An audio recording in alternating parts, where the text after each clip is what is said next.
Sir ಮುಂದೆ ಬನ್ನಿ, ಮುಂದೆ ಬನ್ನಿ.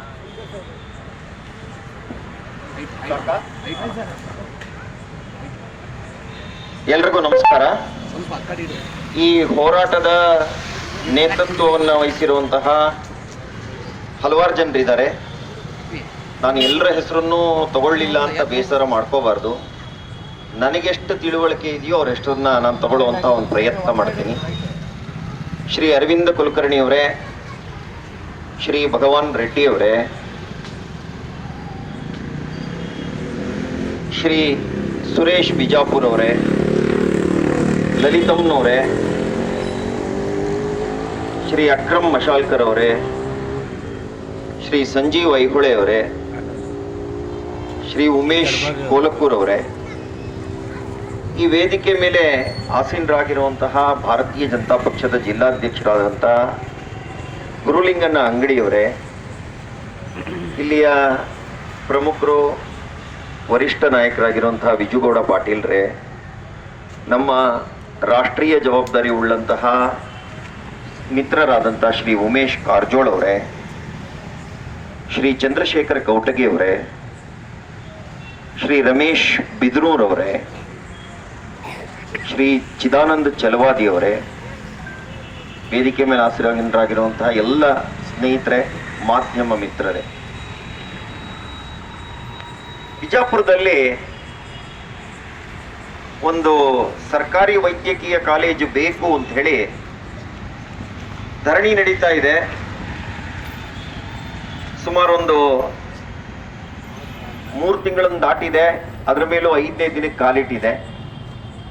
ಆದರೆ ಈಗ ತಾನೇ ಮುಗಿದಂತ ಚಳಿಗಾಲದ ಅಧಿವೇಶನದಲ್ಲಿ ಇದ್ರ ಮೇಲೆ ಒಂದು ಪ್ರಶ್ನೆ ಹಾಕಬೇಕು. ಸರ್ಕಾರದ ನಿಲುವೇನಿದೆ, ಸರ್ಕಾರ ಇದ್ರ ಬಗ್ಗೆ ಏನು ಯೋಚನೆ ಮಾಡ್ತಾ ಇದೆ ಅಂತ ತಿಳ್ಕೊಳ್ಳುವಂತ ಒಂದು ತುಡಿತ ನನ್ನಲ್ಲಿತ್ತು.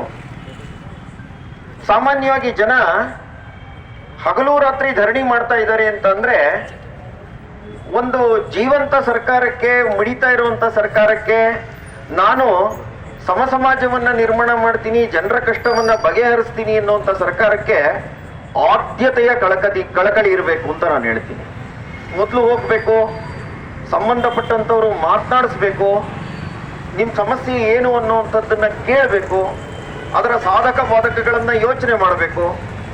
ಇದನ್ನ ಪ್ರಾರಂಭಿಕ ಹಂತದಲ್ಲೇ ಮಾಡಬೇಕು. 80 ದಿನಗಳ ನಂತರ ಅಂದ್ರೆ ಏನು, ಇನ್ನೇನು ಚಳಿಗಾಲದ ಅಧಿವೇಶನ ಪ್ರಾರಂಭ ಆಗತ್ತೆ. ಪ್ರಾರಂಭ ಆದಂಥ ಸಂದರ್ಭದಲ್ಲಿ ಯಾರಾದರೂ ಅದನ್ನು ಪ್ರಶ್ನೆ ಮಾಡಿದ್ರೆ ಸರ್ಕಾರ ಮುಜುಗರಕ್ಕೀಡಾಗ್ಬಿಡುತ್ತೆ, ಉತ್ತರ ಕೊಡುವಾಗ ನಾವು ನಿರುತ್ತರರಾಗ್ಬಿಡ್ತೀವಿ ಅನ್ನುವಂತಹ ಒಂದೇ ಒಂದು ಕಾರಣಕ್ಕೆ 80 ದಿನಗಳಾದ ನಂತರ ನಿಮ್ಮನ್ನ ಮುಖ್ಯಮಂತ್ರಿಗಳ ಹತ್ರಕ್ಕೆ ಕರ್ಕೊಂಡು ಹೋಗೋ ಪ್ರಯತ್ನ ನಡೆದಿದೆ. ನಾನು ಹೇಳುವಂಥದ್ದು, ನಿಮ್ಮ ಈ ಹೋರಾಟ ಏನಿದೆ ಸಾರ್ವಜನಿಕ ಹಿತಾಸಕ್ತಿಯ ಹೋರಾಟ ಇದು. ಅಂದ್ರೆ ಈ ಜಿಲ್ಲೆಗೆ ಮಾತನಾಡ್ತಾ ಹೇಳಿದ್ರು ನನ್ನ ಸ್ನೇಹಿತರಾದಂಥವ್ರು, 1950ರ ಜಿಲ್ಲೆ ಇದು. ಒಂದು ಸುಸಜ್ಜಿತವಾದಂತಹ ಸರ್ಕಾರಿ ಕಾಲೇಜು ಬೇಕು ಅನ್ನುವಂಥದ್ದು ಸಹಜವಾದ ಬೇಡಿಕೆ, ವಿಶೇಷ ಏನೂ ಇಲ್ಲ. ಎಷ್ಟು ಬೇಕಾದರೂ ಪ್ರೈವೇಟ್ ಕಾಲೇಜುಗಳು ಇರಲಿ, ಆದರೆ ಸರ್ಕಾರದ್ದು ಅಂತ ಅಂದಾಗ ಅದು ಜನಸಾಮಾನ್ಯರದ್ದು, ಜನಕ್ಕೆ ನಂದು ಅಂತ ಅನ್ಸುತ್ತದು. ಹಾಗಾಗಿ ಜನಕ್ಕೆ ಇದಾಗ್ಲಿ, ಇದು ಬೇಕಾಗಿದೆ ಅನ್ನುವಂಥ ಕಳಕಳಿ ಇದೆ. ಹೋರಾಟಗಾರರೆಲ್ಲರೂ ಕೂಡ ಅದೇ ಕಳಕಳಿಯಿಂದ ಕೊಟ್ಟಿರೋಂಥವ್ರೆ. ಹಾಗಾಗಿ ಇವ್ರ ಕಳಕಳಿಯನ್ನ ಅರ್ಥ ಮಾಡ್ಕೊಳ್ಳುವಂತ ಪ್ರಯತ್ನ ಸರ್ಕಾರ ಮಾಡಬೇಕು. ಸರ್ಕಾರದ ವ್ಯವಸ್ಥೆಯಲ್ಲಿ ಜಿಲ್ಲೆ ಇರುತ್ತೆ, ಜಿಲ್ಲೆ ಉಸ್ತುವಾರಿ ಮಂತ್ರಿಗಳಿರ್ತಾರೆ. ಇದನ್ನ ಯೋಚನೆ ಮಾಡಬೇಕು. ಯಾಕಿದು ಇಷ್ಟು ದಿನ ನಾವು ನಿರ್ಣಯ ತಗೊಳ್ಳುವಂಥದ್ದಕ್ಕೆ ತಡ ಆಗ್ತಾ ಇದೆ? ನಿರ್ಣಯದಲ್ಲಿ ತೊಂದರೆಗೆ ಸಿಕ್ಕಾಕೊಂಡಿರುವಂತ ಜಾಗಗಳೇನು ಯೋಚನೆ ಮಾಡಬೇಕು. ಮತ್ತೆ ಇವ್ರನ್ನ ಕರೆದು ಕೂತ್ಕೊಂಡು ಮಾತನಾಡಿ ಮುಖ್ಯಮಂತ್ರಿಗಳ ಹತ್ರ ಕರ್ಕೊಂಡು ಹೋಗ್ತೀನಿ ಅನ್ನುವಂಥದ್ದು ಒಂದು ಒಳ್ಳೆ ಸಂಗತಿನೇ. ಆದ್ರೆ ಅಲ್ಗೋದಾಗ ನಡೆಸ್ಕೊಳ್ಳುವಂತ ರೀತಿನೂ ಅತ್ಯಂತ ಜವಾಬ್ದಾರಿಯುತವಾಗಿರ್ಬೇಕು. ಅವ್ರ ಜೊತೆನಲ್ಲಿ ಮಾತನಾಡ್ತಾ ವಿಷಯದ ಏನಿದೆ ಗಂಭೀರತೆ ಅದನ್ನ ಅರಿವು ಮಾಡಿಕೊಡ್ಬೇಕು ಮುಖ್ಯಮಂತ್ರಿಗಳಿಗೆ. ಜೊತೆನಲ್ಲಿ ನಿಲ್ಲಬೇಕು, ವಿಷಯವನ್ನ ಹೇಳಬೇಕು, ಸಹಜವಾಗಿ ನಡೀಬೇಕು. ನಾನು ಕೇಳುವಂಥದ್ದು, ಈ ಜಿಲ್ಲೆ ಅವಿಭಜಿತ ಜಿಲ್ಲೆಯ ಒಂದು ದೊಡ್ಡ ಭಾಗನೇ ಆಗಿದ್ದು. ತದನಂತರ ಬೇರೆ ಬೇರೆ ಜಿಲ್ಲೆಗಳಲ್ಲಿ ಮೆಡಿಕಲ್ ಕಾಲೇಜ್ಗಳಾಗಿವೆ, ಸುಸಜ್ಜಿತವಾದಂತಹ ಮೆಡಿಕಲ್ ಕಾಲೇಜ್ಗಳಾಗಿವೆ. ನನಗೊಂದಿರುವಂತಹ ಮಾಹಿತಿ ಪ್ರಕಾರ ಉತ್ತರ ಪ್ರದೇಶದ ಪ್ರತಿಯೊಂದು ಜಿಲ್ಲೆನಲ್ಲೂ ಸರ್ಕಾರದ ಮೆಡಿಕಲ್ ಕಾಲೇಜ್ ಇದೆ. ಹಾಗಾಗಿ ಬಿಜಾಪುರದ ಜನತೆ ಕೇಳ್ತಾ ಇರುವಂತದ್ರಲ್ಲಿ ಉತ್ಪ್ರೇಕ್ಷೆ ಇಲ್ಲ, ಸಹಜವಾದಂಥದ್ದು ಬೇಡಿಕೆ ಇದು. ಈ ಇರುವಂತ ವ್ಯವಸ್ಥೆ 153 ಎಕರೆ ಜಾಗ ಇದೆ, ವಿಸ್ತೀರ್ಣ ತುಂಬಾ ದೊಡ್ಡದಾಗಿದೆ. ಹಾಗೇನೆ ಅಲ್ಲಿ ಅನುಕೂಲತೆಗಳಿರುವಂತಹ ಒಂದು ಹಾಸ್ಪಿಟಲ್ ಈಗಾಗಲೇ ಇದೆ, ನಡೀತಾ ಇದೆ. ಅಲ್ಲಿ ಎಲ್ಲ ರೀತಿಯ ಚಿಕಿತ್ಸೆಯನ್ನು ಕೊಡುವಂತಹ ವ್ಯವಸ್ಥೆ, ಹಾಗೇನೆ ವೈದ್ಯರು ಕೂಡ ಉತ್ಕೃಷ್ಟವಾದಂತಹ ಮಟ್ಟದವರಿದ್ದಾರೆ. ಇದೆಲ್ಲವನ್ನು ಉಪಯೋಗಿಸ್ಕೋಬೇಕಲ್ವ ಸರ್ಕಾರ. ಈಗ ಇಚ್ಛಾಶಕ್ತಿಯನ್ನ ತೋರಿಸುವಂತ ಸಮಯ. ಅಂದ್ರೆ ಸರ್ಕಾರಕ್ಕೆ ಇಚ್ಛಾಶಕ್ತಿ ಇದೆ ಅಂತಂದ್ರೆ ಹಣ ಎಷ್ಟು ಖರ್ಚಾಗುತ್ತೆ ಅನ್ನುವಂಥದ್ರ ಬಗ್ಗೆ ಚಿಂತೆ ಮಾಡುವಂತ ಗೋಜಿಲ್ಲ. 610 ಕೋಟಿ ಖರ್ಚಾಗುತ್ತೆ. 610 ಕೋಟಿ ಈ ಸರ್ಕಾರಕ್ಕೆ ತುಂಬಾ ದೊಡ್ಡ ದುಡ್ಡು ಅಂತ ನನಗೇನು ಅನ್ಸಲ್ಲ. ಯಾಕೆಂತಂದ್ರೆ ಇಷ್ಟು ದೊಡ್ಡ ಜಿಲ್ಲೆಯ ಒಂದು ಮೆಡಿಕಲ್ ಕಾಲೇಜಿನ ಬೇಡಿಕೆ ಏನಿದೆ, ಅದಕ್ಕಿದೊಂದು ತುಂಬಾ ಸಣ್ಣ ಹಣನೇ. ಅದನ್ನ ಹೇಗೆ ಹೊಂದಿಸ್ಬೇಕು ಅನ್ನುವಂಥದ್ದು ಸರ್ಕಾರಕ್ಕೆ ಬಿಟ್ಟಿದ್ದು. ಇಲ್ಲಿಯ ಹೋರಾಟಗಾರರನ್ನ ಗಂಭೀರವಾಗಿ ತಗೋಬೇಕು. ಯಾರೂ ಕೂಡ ಅಪಮಾನ ಮಾಡುವಂತ ಅಧಿಕಾರ ನಮ್ಗಿಲ್ಲ. ಯಾಕೆ ಅಂತಂದ್ರೆ ಒಬ್ಬ ವೈಯಕ್ತಿಕವಾದಂತಹ ವ್ಯಕ್ತಿ ತನ್ನ ಎಲ್ಲವನ್ನೂ ಬಿಟ್ಟು ಇಲ್ಲೇನೋ ಕೂತಿದ್ದಾರೆ ಅಂತಂದ್ರೆ ಅದ್ರ ಹಿಂದೆ ನಿಜವಾಗ್ಲೂ ಸಮಾಜಮುಖಿಯಾದಂತ ಒಂದು ಬೇಡಿಕೆ ಇದೆ ಅನ್ನುವಂಥದ್ದೇ ಆಗಿದೆ. ನನ್ನ ಆಗ್ರಹ ಇದೆ. ಬಹಳ ಜನ ಮಾತನಾಡುವಾಗ ನಾನಾ ಮುಖಗಳನ್ನು ಹೇಳಿದ್ದಾರೆ, ಅವರ ಆಕ್ರೋಶವನ್ನ ತೋಡ್ಕೊಂಡಿದ್ದಾರೆ, ಅವರ ಮನವಾಳದ ಮಾತುಗಳನ್ನು ಹೇಳಿದ್ದಾರೆ, ತುಡಿತವನ್ನ ತೋರಿಸಿದ್ದಾರೆ. ಮತ್ತೆ ಹಗಲು ರಾತ್ರಿ ನಾವಿಲ್ಲಿ ಕೂತಿದ್ದೀವಿ ಅನ್ನುವಂಥದ್ದು ಇದೆಯಲ್ಲ, ಸಾಮಾನ್ಯ ಸಂಗತಿ ಅಲ್ಲ.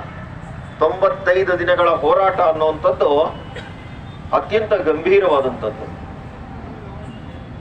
ಇದನ್ನ ಸರ್ಕಾರ ಈಗ ಚಳಿಗಾಲದ ಅಧಿವೇಶನ ಮುಗಿದಿದೆ, ಯೋಚನೆ ಮಾಡುವಂಥದ್ದಕ್ಕೆ ಅವಕಾಶ ಇದೆ. ಮತ್ತೊಮ್ಮೆ ನಾನು ವಿನಂತಿ ಮಾಡ್ತೀನಿ ಮಾನ್ಯ ಮುಖ್ಯಮಂತ್ರಿಗಳಲ್ಲಿ ಹಾಗೂ ಮಾನ್ಯ ಜಿಲ್ಲಾ ಸಚಿವರಲ್ಲಿ, ಗಂಭೀರತೆಯಿಂದ ಈ ಒಂದು ವಿಷಯವನ್ನ ತಗೊಳ್ರಿ. ಇಷ್ಟು ದಿನ ಬೇರೆ ಬೇರೆ ಕಾರಣಕ್ಕೆ ಬೇರೆ ಬೇರೆ ಹೇಳಿಕೆಯನ್ನು ಕೊಟ್ಟಿರಬಹುದು, ಸ್ವಲ್ಪ ನಿಮ್ಮ ಗಮನ ಬೇರೆ ಕಡೆಗೂ ಇರಬಹುದು. ಆದರೆ ಈಗ ಬೇರೆ ಎಲ್ಲವನ್ನೂ ಬದಿಗಿರಿಸಿ ಅವರ ಕಳಕಳಿಗಷ್ಟೇ ಗಮನ ಕೊಟ್ಟು ಸಾರ್ವಜನಿಕ ಹಿತಾಸಕ್ತಿಯ ದೃಷ್ಟಿಯಿಂದ ಬಿಜಾಪುರ ಜಿಲ್ಲೆಯಲ್ಲಿ ಒಂದು ಮೆಡಿಕಲ್ ಕಾಲೇಜನ್ನ ತಂದೇ ತರ್ತೀವಿ ಅನ್ನುವಂತಹ ಪಣವನ್ನು ತೊಡ್ರಿ. ಆ ನಿಟ್ಟಿನಲ್ಲಿ ಕೆಲಸ ಮಾಡ್ರಿ. ನೀವು ಒಮ್ಮೆ ಆ ದಿಕ್ಕಿನಲ್ಲಿ ಕೆಲಸ ಮಾಡ್ತೀನಿ ಅಂದ್ರೆ ಜನ ಪಕ್ಷಾತೀತವಾಗಿ ನಿಮ್ಮ ಕೆಲಸವನ್ನ ಮೆಚ್ಚುಗೆ ವ್ಯಕ್ತಪಡಿಸ್ತಾರೆ, ಬೆಂಬಲಿಸ್ತಾರೆ. ಇದನ್ನ ನೀವು ಅರ್ಥ ಮಾಡ್ಕೋಬೇಕು. ಇಲ್ಲಿ ಯಾವುದೇ ರಾಜಕಾರಣ ಅಡಗಿಲ್ಲ. ಹಾಗಾಗಿ ವೇದಿಕೆ ಮೇಲೆ ಇರುವಂತವ್ರಿಗೂ ಮತ್ತೆ ವೇದಿಕೆ ಮೇಲೆ ಇಲ್ದೇನೆ ಇದಕ್ಕೆ ತಮ್ಮ ಬೆಂಬಲವನ್ನ ವ್ಯಕ್ತಪಡಿಸ್ತಾ ಇರುವಂತಹ ಸಾವಿರಾರು ಮಂದಿ ಇದ್ದಾರೆ. ಅವರೆಲ್ಲರ ಒಂದೇ ಒಂದು ಗುರಿ ಏನಪ್ಪಾ ಅಂದ್ರೆ ಇಲ್ಲೊಂದು ಸುಸಜ್ಜಿತ ಮೆಡಿಕಲ್ ಕಾಲೇಜ್ ಆಗಬೇಕು.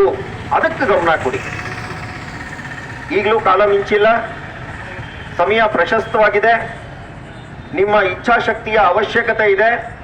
ನಿಮ್ಮ ಇಚ್ಛಾಶಕ್ತಿಯನ್ನು ಉಪಯೋಗಿಸಿ ಈ ವೇದಿಕೆ ಮೇಲೆ ಹೋರಾಟಕ್ಕೆ ಇಳಿದಿರುವಂತಹ ಪ್ರತಿಯೊಬ್ಬರನ್ನು ವಿಶ್ವಾಸಕ್ಕೆ ತಗೊಳ್ಳಿ. ಅವರ ಕಳಕಳಿಯನ್ನ ಅರ್ಥ ಮಾಡ್ಕೊಳ್ಳಿ. ಅದಕ್ಕೆ ಬೇಕಾದಂತಹ ಒಂದು ರೋಡ್ ಮ್ಯಾಪ್ ಅನ್ನ ಸಿದ್ಧ ಮಾಡ್ಕೊಳ್ಳಿ.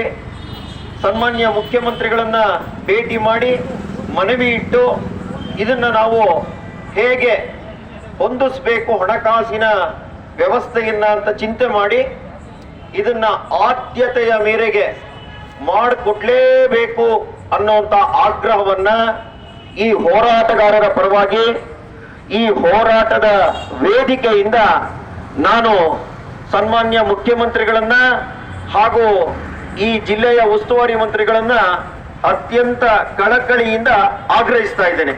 ನಮಸ್ತೆ.